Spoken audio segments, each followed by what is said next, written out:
Sir आगे और लगा लेते हैं आरोप। आप आरोपों के झड़ी हम शाम तक बोलेंगे। बहुत बड़ा आरोप लगा रहे हैं सर। हम जंग के किशोर पर लगा रहे हैं। चलिए खोलते हैं किताब, state and minorities, doctor Ambedkar. अभी इससे बड़ा आरोप लगा दे रहे हैं। तो 15 की 15 सीटों पर 1937 में जब चुनाव हो रहा है तो 1936 में टिकट बांटते हैं डॉक्टर अंबेडकर अपनी पार्टी का। 15 की 15 सीटों का टिकट केवल महार जात को देते हैं। और जब इनसे सवाल होता है, विपक्ष के नेता सवाल करते हैं उस समय कि आपने चमारों को छोड़ दिया, वहां के मतंगों को छोड़ दिया, वहां के ढोरों को छोड़ दिया जो अन्य अनुसूचित जात के लोग हैं। तो उसके जवाब में डॉक्टर अंबेडकर चमार जात के बारे में इतनी घिनौनी बात करते हैं, मैं यहाँ रिकॉर्ड कर रहा हूँ, कह रहा हूँ, कैमरे पर कह रहा हूँ, ये कहते हैं चमार चमगादड़ है। ऑन रिकॉर्ड कह रहा हूँ। 28 अगस्त 1947, 29 अगस्त को क्या बन रही है? Drafting committee. 30 अगस्त को उसका अध्यक्ष इनको बना लिया जाएगा। 28 अगस्त 1947 का कोई भी जाकर संविधान सभा की डिबेट पढ़ ले, उस दिन डॉक्टर अंबेडकर के बारे में इतनी आलोचना की गई, खुली आलोचना उनकी की गई है। और दक्षिणायन वेणु नाम की एक दलित महिला थी, उन्होंने यहां तक कहा कि अगर इतने ही साहसी थे तो आज सदन में आए क्यों नहीं, भाग क्यों गए। जय हिंद। आप देख रहे हैं प्रचंड भारत न्यूज। आज हमारे साथ एक खास शख्सियत एडवोकेट पंकज त्रिपाठी साहब, जो कि सामान्य जनचेतना मंच के संस्थापक हैं, और इन्होंने एक ऐसा कीर्तिमान स्थापित किया है कि महज 3.5 महीने में 29,000 पन्नों का अध्ययन किया है। सर आपका बहुत बहुत स्वागत है। धन्यवाद जी सर। आज पूरा देश डॉक्टर BR अम्बेडकर साहब का 135वां जन्मदिवस मना रहा है। आप किस रूप में मना रहे हैं सर? देखिए, डॉक्टर भीमराव अंबेडकर का जन्म दिवस जो लोग मना रहे हैं जी,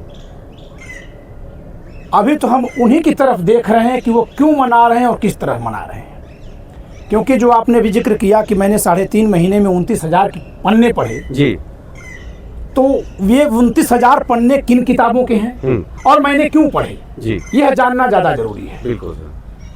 मैं डॉक्टर अंबेडकर को उसी रूप में लेता था जिस रूप में आम धारणा में प्रचलन में है जी। कि उन्होंने संविधान लिखा, उन्होंने महिलाओं को शिक्षा का अधिकार दिया, उन्होंने गरीबों को हक दिया, इसी रूप में। लेकिन संविधान पढ़ाने वाला व्यक्ति होने के नाते मैं इतना तो जानता हूं कि संविधान सभा ने लिखा और संविधान का निर्माण आजादी के प्रतिफल के रूप में हुआ है, यानी ये आजादी के नायकों की देन है, इतना मैं जानता हूँ।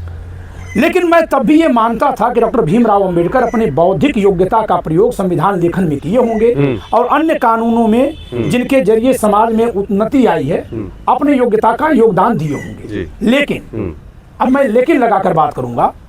कुछ दिन पहले की बात है, करीब 5 महीने या 6 महीने पहले की बात है। मध्य प्रदेश IAS कैडर के अफसर, दलित समाज से आने वाले संतोष वर्मा ने SC ST IAS एसोसिएशन के बैनर तले अंबेडकर वाद का झंडा लगा करके उन्होंने एक सवाल का उत्तर दिया था। और सवाल किसी ने किया नहीं था, खुद से सवाल पूछ के खुद उन्होंने उत्तर दिया कि हम आरक्षण तब छोड़ेंगे जब कोई ब्राह्मण अपनी बेटी हमारे बेटे के साथ दान कर दे, यानी कन्या दान कर दे। यहाँ विवाह की बात किया, लेकिन फिर अगली लाइन दोहराता है आदमी कि अथवा जब कोई ब्राह्मण अपनी बेटी हमारे बेटे के पास संबंध बनाने के लिए भेज दे। तो मैं सोचने लगा कि भाई तुम्हें आरक्षण मिल रहा है, इसको हटवाने के लिए कोई ब्राह्मण अपनी बेटी भेजे, ये शर्त कौन सी है? कितनी कुतार्किक शर्त है।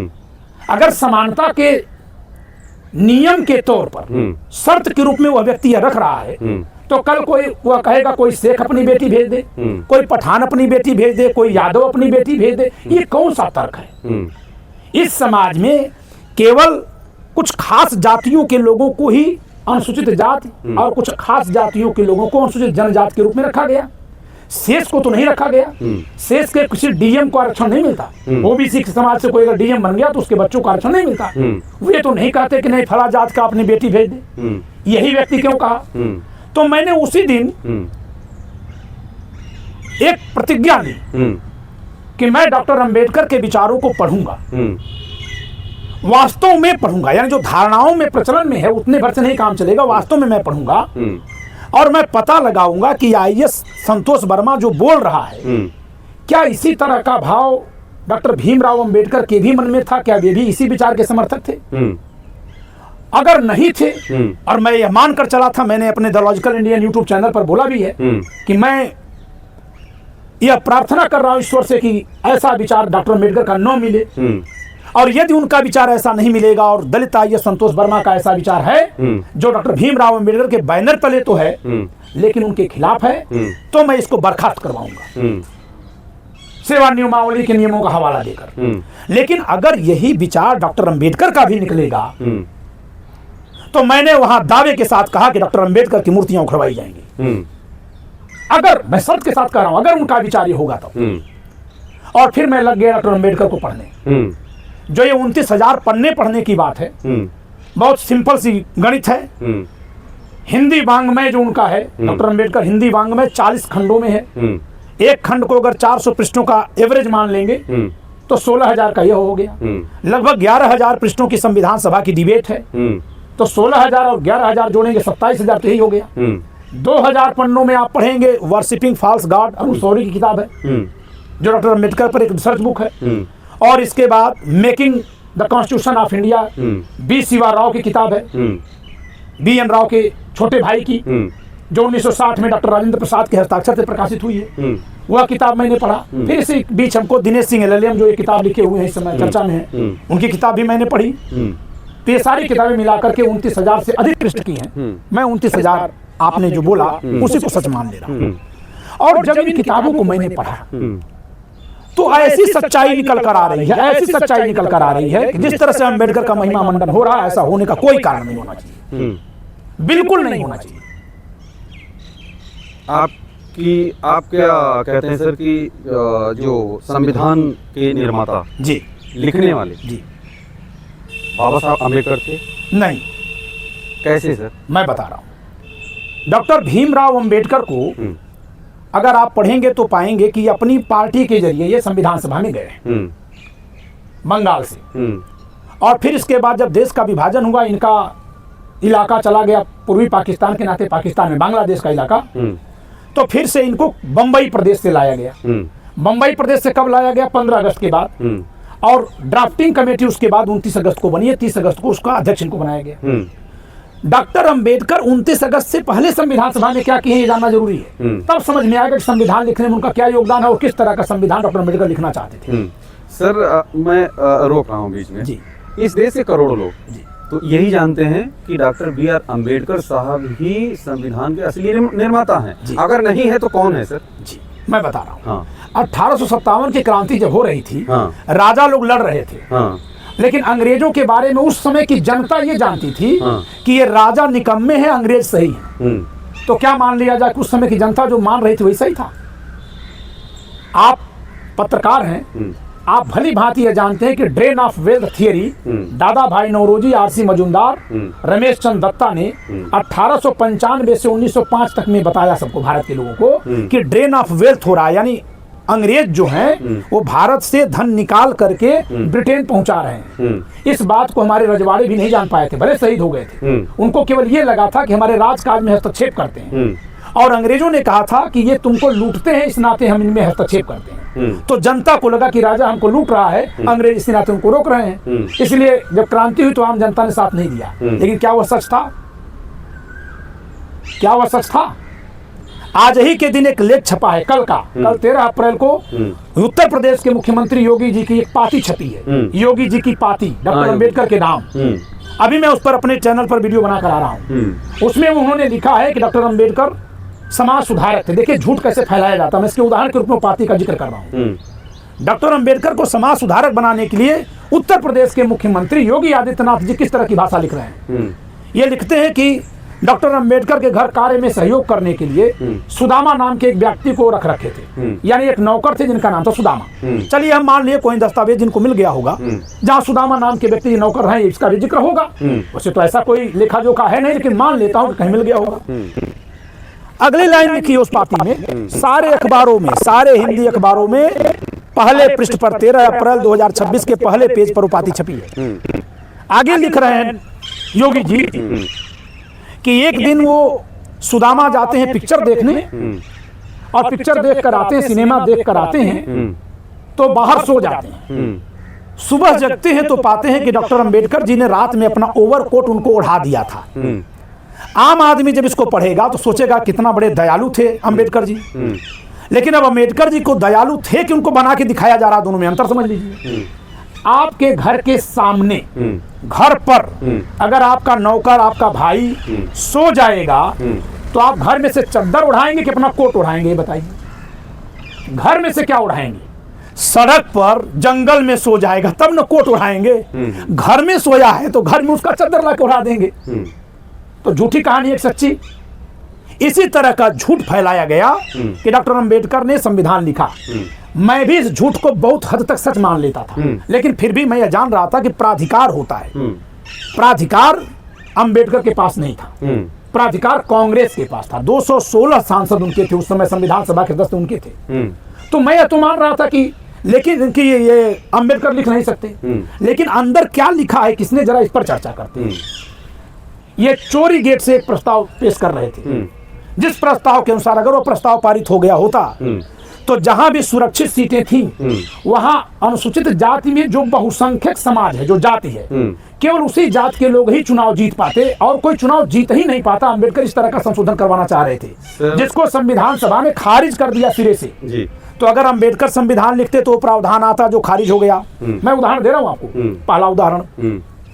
दूसरा उदाहरण, अंबेडकर ग्राम सभा, ग्राम पंचायत को कहते हैं कि ये सड़ी नालियां हैं, ये बजाते हुए नाले हैं, पर नाले हैं। ग्राम सभा के बारे में उन्होंने कहा है। कब कहा है, मैं डेट सही बता रहा हूं, 5 नवंबर 1948 को। 5 नवंबर 1948 को उन्होंने कहा है। आप 4 नवंबर 1948 को कहा है। 5 नवंबर 1948 का संविधान सभा की डिबेट पढ़िए, सबने जैसे दौड़ा लिया है उनको, और बिना उनकी सहमति के ग्राम पंचायत का प्रावधान अनुच्छेद 40 में भारत के संविधान में लिखा गया। अगर अंबेडकर लिखना नहीं चाहते तो फिर लिख कैसे गया?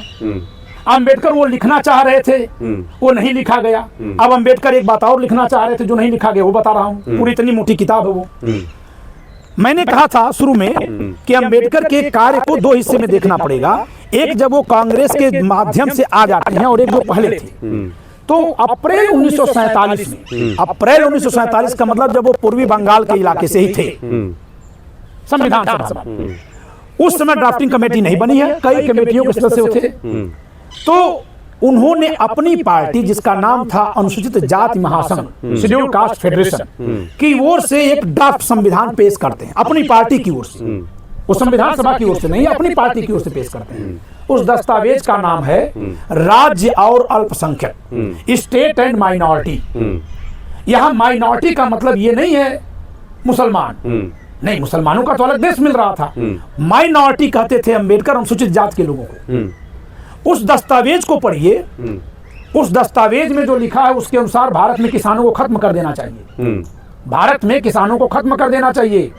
मैं डंके के चोट पर कह रहा हूं, उसका भाग दूसरे का अनुच्छेद 4 जाके पढ़ा जाए, और मैं इस पर वीडियो बना चुका हूं। वो कहते हैं भारत में जमींदारों को खत्म करने की बात नहीं करते हैं, किसानों को खत्म कर दिया जाए। सारे उनके जमीनें सरकार ले ली और फिर सरकार सबको मजदूर बना करके काम करने के लिए कह दे, जिससे मजदूर और किसान का भेदभाव खत्म हो जाए। अच्छा, हाँ, ये अंबेडकर की थियरी थी। मार्शल कौम के लोग चाहे यादव हो, कुर्मी हो, जाट हो, गुजर हो, ये अंबेडकर को क्यों नहीं पसंद करते? क्योंकि ये लोग जानते थे। अगली सच्चाई आपको बता रहा हूं। तो उस ड्राफ्ट कॉन्स्टिट्यूशन का क्या हुआ? वो रद्दी के टोकरी में फेंका गया। उसका मैं भी एक नमूना बताया हूं। उसमें अगली बात है कि ये कहते हैं कि प्रति वर्ष 10 लाख रुपया दिया जाए, 10 लाख रुपए दिया जाए प्रति वर्ष अनुसूचित जाति के लोगों को हायर एजुकेशन की डिग्री दिलाने के लिए, विदेश पढ़ाने के लिए। आप जरा बताइए, 1947 में देश अभी आजाद भी नहीं हुआ था, अप्रैल में आजाद नहीं हुआ था, अगस्त में आजाद होगा। अभी देश आजाद भी नहीं हुआ है, सब कुछ अंग्रेजों के हाथ में है। अपनी जात के लोगों को विदेशी शिक्षा दिलाने के लिए 10 लाख रुपए प्रतिवर्ष की बात कर रहे हैं। 1947 का 10 लाख आज खरबों के बराबर होगा। वो ये कहते हैं कि अनुसूचित जाति को पूरे भारत में अल्पसंख्यक माना जाए। जैसे आप जानते हैं कि कोई एक जाति उत्तर प्रदेश में अनुसूचित जाति है, संभव है कि वो त्रिपुरा में सवर्ण मान लीजिए, जनरल हो, ऐसा है ना। लेकिन डॉक्टर अंबेडकर कहते हैं कि किसी भी एक इलाके में अगर कोई जाति अनुसूचित जाति है तो पूरे भारत में उसको अनुसूचित जाति माना जाएगा और उसे अल्पसंख्यक माना जाएगा। और ये भी कह देते हैं कि संविधान में इसे ही अल्पसंख्यक माना जाएगा।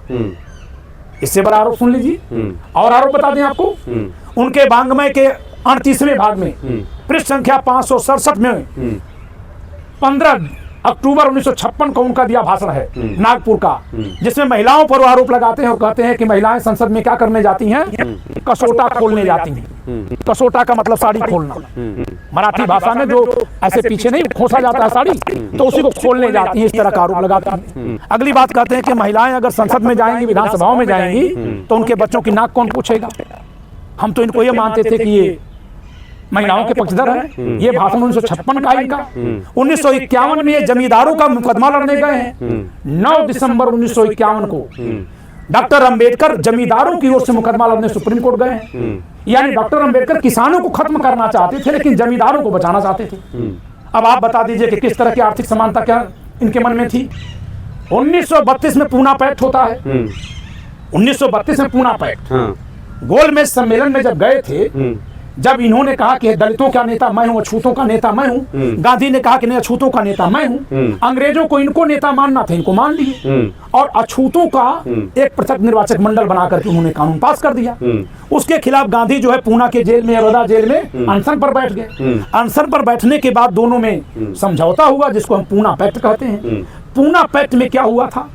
पूना पैक्ट में अनुसूचित जाति के हिस्से में अंग्रेजों ने जो 71 सीटें दी थी, उसके बदले में 151 सीटें दे दी गई, जो आज रिजर्व होती हैं। विधानसभाओं की सीटों की बात कर रहा हूं, केंद्रीय असेंबली की नहीं, विधानसभाओं की। तो 1932 के 27 सितंबर को जो पूना पैक्ट होता है, उसमें भारत भर की कुल जो ब्रिटिश प्रांत थे उस समय, उनकी कुल विधानसभाओं में कुल 151 सीटें अनुसूचित जाति के लोगों की उम्मीदवारी के लिए सुरक्षित हो जाती हैं, और से सारा समाज प्रतिबंधित कर दिया जाता है चुनाव लड़ने से। तो वो जो सुरक्षित हुआ था, वो एक जात के लिए हुआ था कि सभी अनुसूचित जातियों के लिए? सभी अनुसूचित जातियों के लिए हुआ था ना। बंबई प्रदेश में 15 सीटें सुरक्षित हुई थी। कितनी सीटें हुई थी? 15 सीटें। डॉक्टर साहब ने कहा, डॉक्टर भीमराव अंबेडकर कहते हैं ये ले भागो वाले लोग हैं। फिर अगली लाइन भी एक और सबसे जो आपत्तिजनक लाइन उन्होंने बोली कि संघर्ष जब हमने किया तो हमें जो मिला हम अपने लोगों को न दें, इनको क्यों दें? अरे डॉक्टर भीमराव अंबेडकर जी, संघर्ष आपने ही नहीं किया था, संघर्ष पूरे देश में तमाम लोग कर रहे थे, लेकिन आप संघर्ष किसके नाम पर कर रहे थे? आपका संघर्ष पूरी अनुसूचित जाति के नाम पर था ना, और अंग्रेजों ने आपको पूरी अनुसूचित जाति का नेता माना। अंबेडकर तो कह रहे थे कि नहीं, आप सबके नहीं है, और आपने वही साबित कर दिया, केवल अपने जाति के लोगों को टिकट दे दिया। ये किसके नेता थे? तो महिलाओं के बारे में विचार सुन लिया आपने, जमींदारों के बारे में विचार आपने सुन लिया। सुप्रीम कोर्ट में 9 दिसंबर 1951 और 6 मार्च 1952 को ऑन रिकॉर्ड कह रहा हूं, मुकदमे का नाम बता दे रहा हूं, महाराजा कामेश्वर सिंह बनाम बिहार राज्य। 1952 में इसका फैसला आया। उसमें जाकर ये बहस करते हैं और कहते हैं कि जमींदारों की जमींदारी बहाल होनी चाहिए, उनकी संपत्ति उनकी अपनी है। वही आदमी जो किसानों को खत्म करना चाहता है, वही आदमी जब किसानों को नहीं खत्म कर पाता है, तो जमींदारी क्यों बचाना चाह रहा है? वो चाहता था कि किसान भी शोषित वंचित रहें। तो आप जब उनकी पूरी आइडियोलॉजी पढ़ लेंगे तो वही पाएंगे कि जो आइए संतोष वर्मा गाली बक रहा है, उसी तरह की सोच उन्होंने पैदा की थी कि यही कहो यही कहो यही कहो, हर समय अपने को पीड़ित बताओ। सर, आज के दिन जी पूरी पार्टियां, चाहे वो भारतीय जनता पार्टी हो, उत्तर प्रदेश के मुख्यमंत्री योगी जी हो, चाहे प्रधानमंत्री जी हो, समाजवादी पार्टी हो, और चाहे कांग्रेस पार्टी हो, तमाम पार्टियां बाबा साहब भीमराव अम्बेडकर की जयंती मना रही सर। भी कहती हैं कि संविधान अम्बेडकर जी ने लिखा है। हाँ। इन तमाम पार्टियों से पूछिए कि अगर यह संविधान डॉक्टर साहब अम्बेडकर ने लिखा है, और डॉक्टर अम्बेडकर ने बहुत अच्छा संविधान लिखा था, ठीक, अच्छा नहीं लिखा होता तो ये लोग जयंती क्यों मनाते? तो ये लोग इतने ही कम वर्षों में 110 संशोधन क्यों कर दिए? 106 संशोधन हो चुके हैं, और कम से कम 20 तो विधेयक लंबित हैं। इनसे पूछिए इन्होंने इतने संशोधन क्यों किए? क्यों किए सर? इसलिए किए क्योंकि खराब था, या इसलिए किए क्योंकि उनको खराब करना था? मैं क्यों कहूं क्यों? क्योंकि इसमें के लिए पूरी क्लास लगानी पड़ जाएगी। अलग अलग अनुच्छेदों में कुछ अच्छे हुए बदलाव, कुछ अच्छे हुए, कुछ खराब हुए।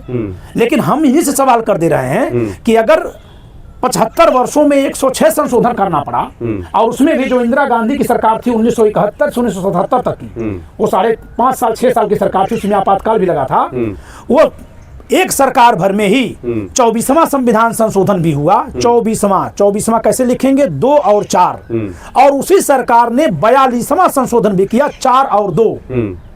2 और 4 से शुरू करके 4 और 2 18 संविधान संशोधन तो मैं यूं ही गिरा दिया, अकेले एक सरकार ने कर दिया। फिर वो सरकार के पार्टी के समर्थक लोग कैसे कह सकते हैं कि संविधान जो लिखा था वो अच्छा था? दरअसल यह लोग वोट बैंक का खेल कर रहे हैं। दूसरी बात, भाजपा सरकारें क्यों कर रही है, इसके पीछे एक और बड़ी गहरी चाल है। हम एक कयास के आधार पर बोल रहे हैं, दो चालें हो सकती हैं। एक तो डॉक्टर अंबेडकर ने क्या कहा था कि सारी जमीनें, सारे खेत ले लो और राज्य को दे दो, और राज्य सबको मजदूर बना दे। कौन जाने इस समय मोदी सरकार की योजना हो कि सबका खेत ले लो और खेत लेके सबको मजदूर बना दो, बाद में खेत अडानी को दे दो।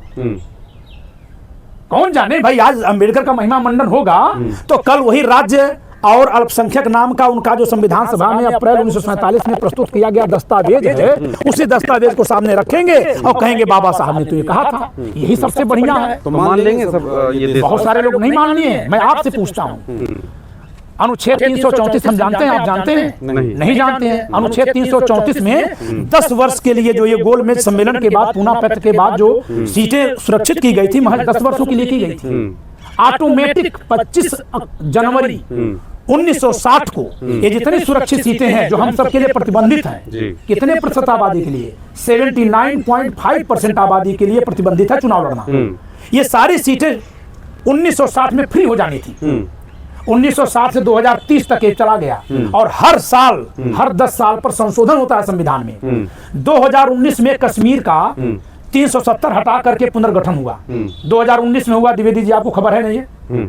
आपको क्या ये खबर है कि उसी 2019 में अनुच्छेद 334 को अगले 10 साल के लिए बढ़ाया गया? क्या ये आपको खबर मिली? नहीं। आप पत्रकार हैं, आपको खबर नहीं मिली। हम प्रोफेसर हैं, वकील हैं, हमको नहीं खबर मिली। तो आम जनता क्या जानती है ये लोग क्या कर रहे हैं? ये लोग हर साल यही सब काम करते हैं। ये उनके संविधान को नहीं मानते। अगर ये संविधान उन्हीं का लिखा मानते हैं तो मान ले। हम तो आप चूंकि डॉक्टर अम्बेडकर को पढ़ने लगे तो जो पाए बता रहे हैं। डॉक्टर अम्बेडकर ने कहा कि नहीं, जनजातियों को, जराइम पेशा जातियों को, आदिम जातियों को, पर्वतीय जनजातियों को राइट टू वोट नहीं मिलना चाहिए। साइमन कमीशन के सामने कहते हैं, तो हम तो कहेंगे कि हाँ वो कहे हैं। फिर संविधान सभा में वो कहते हैं कि अनुसूचित जनजाति को इतना अधिकार देने की क्या जरूरत है, तो जंगली लोग हैं। तो जब कहते हैं तो हम तो वही कहेंगे।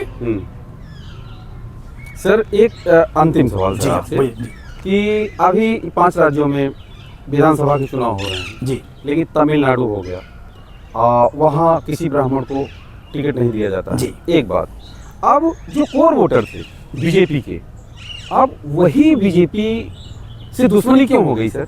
और यूजीसी जैसे एक्ट को बीजेपी सरकार को क्यों लाना पड़ा सर? हाँ, देखिए क्यों लाना पड़ा, इसके तो बहुत सारे कारण हो सकते हैं। हाँ। जैसे कारण ये भी हो सकता है कि पेस्टीन फाइल खुलने वाली थी। हाँ। और अगर देखा जाए तो चूंकि 2024 में जब ये लोकसभा चुनाव जीत गए तो ये बहुमत में तो नहीं रह गए, गठबंधन की सरकार बन गई, तो विपक्ष से दबाव बहुत ज्यादा बढ़ने लगा था। और वो इतना ज्यादा बढ़ रहा था कि कहीं इनके खिलाफ सड़क पर लोग आ जाएं, तो हो सकता है कि इन्होंने उनके मतदाता वर्ग को अपनी तरफ करने के लिए अपने वालों की बलि चढ़ा दिया, उधर वाला नारा लगा दिया। क्योंकि इसके पहले कितनी बार लोग जयंती मनाए हैं, जरा बताइए। दूसरी बात, जहां तक सामान्य जन की बात कर रहे हैं, मैं सवर्ण समाज नहीं कहता क्योंकि सवर्ण बहुत सीमित शब्द है। सामान्य जन यानी अनारक्षित वर्ग। और जब हम लोकसभा विधानसभा की सीटों के आरक्षण की बात करते हैं या जब हम प्रमोशन में रिजर्वेशन की बात करते हैं, तो इसके संदर्भ में आज का ओबीसी और जनरल ये दोनों ही सामान्य जन है। ये दोनों ही सामान्य जन है। आप बताइए, अनुच्छेद 16(4) में नौकरी में आरक्षण है, लेकिन आरक्षण पर दक्षता यानी गुणवत्ता को वरीयता दी जाएगी, ये लिखा है अनुच्छेद 335 में। आरक्षण नौकरी का कहाँ है? अनुच्छेद 16(4) में। लेकिन नौकरी में आरक्षण को लागू करते समय भी उसमें जिसको आरक्षण के जरिए ले आया जाएगा उसकी दक्षता, इफिशियंसी को प्राथमिकता दी जाएगी ताकि प्रशासनिक ढांचा खराब न हो। ये कहाँ लिखा हुआ? संविधान के अनुच्छेद 335 में। इस संविधान में संशोधन करके अनुच्छेद 335 के नीचे परंतु किसने लिखा? भाजपा की अटल बिहारी वाजपेयी सरकार ने सन 2000 में संशोधन करके लिख दिया कि अनुसूचित जात जनजात को नौकरी में आरक्षण देने के लिए उनका न्यूनतम जो अंक का शर्त है उसको गिरा दिया जाएगा। आज वही गिरा करके नरेंद्र मोदी ने नीट में जो क्वालिफिकेशन के लिए जो क्वालिफाई करने की शर्त लगा दी वो -40 तक कर दिया। तो अगर सामान्य जन लोग 2000 में चेत गए होते कि अटल बिहारी वाजपेयी इस तरह का संशोधन कर रहे हैं, तो ये सामान्य जन तभी इनको छोड़ के हट गए होते। दरअसल ये धर्म का नारा लगाते हैं, और धर्म का नारा लगाने में आज किसको उठा रहे हैं? राम के धुर विरोधी अंबेडकर, राम के धुर विरोधी ज्योतिबा फुले। एक तरफ योगी आदित्यनाथ और प्रधानमंत्री नरेंद्र मोदी जी ये राम मंदिर के निर्माण का अपना श्रेय लेते हैं। काम किया इन्होंने, हम उससे नकार नहीं सकते, लेकिन किस भावना से किया कि आप उसका भी महिमा मंडन कर रहे हैं, जो राम को गाली बकते हैं, उस ज्योतिबा फुले का नारा लगा रहे हैं, जो ब्रह्मा जी के बारे में अपशब्द बके हैं, गालियां बके हुए हैं। तो उस समय तो अंग्रेजी सरकार थी, वही सब करवा रही थी। सर आप लोग कोर वोटर जी, और कोर वोटर होने के बावजूद भी सरकार ऐसा आप लोगों के साथ कर रही है। आप लोगों ने ही तो झोली भर भर के वोट देकर के उनको बैठाया था, तो ऐसी कौन सी आफत आनी नहीं सर? देखिए, एक वर्ग के रूप में आप मुझे उसमें शामिल कर सकते हैं, हाँ। लेकिन एक व्यक्ति के रूप में मैं उसमें नहीं शामिल था। जी। और यही कारण है कि मैं कहता हूं कि चाणक्यवंशी कहने वाले थोड़ा अपना बुद्धि खोल लें। ये भेड़ बन गए हैं, लकीर के फकीर बन गए हैं। अन्यथा अगर ये निगाह खोल कर देखे होते तो सामान्य जन को यानी सवर्णों को बर्बादी के जितने कानून बने हैं अब तक, उसमें 30% कांग्रेस ने बनाए, 70% भाजपा ने बनाए हैं। 70% कानून हमारे पैरों में बेड़ियां लगाने वाले, हाथों में हथकड़ियां लगाने वाले और गले में फंदा लगा देने वाले, कसना केवल बाकी है। ये सारे कानून 30% कांग्रेसी सरकारों ने बनाए, 70% भाजपा ने बनाए हैं। जी जी जी सर, आपका बहुत बहुत धन्यवाद। लखनऊ में हम आए हैं, नहीं, ये जनेश्वर मिश्रा जनेश्वर मिश्रा पार्क है, आपने हमसे बात किया, इसके लिए बहुत बहुत आभार। बहुत बहुत धन्यवाद। धन्यवाद सर।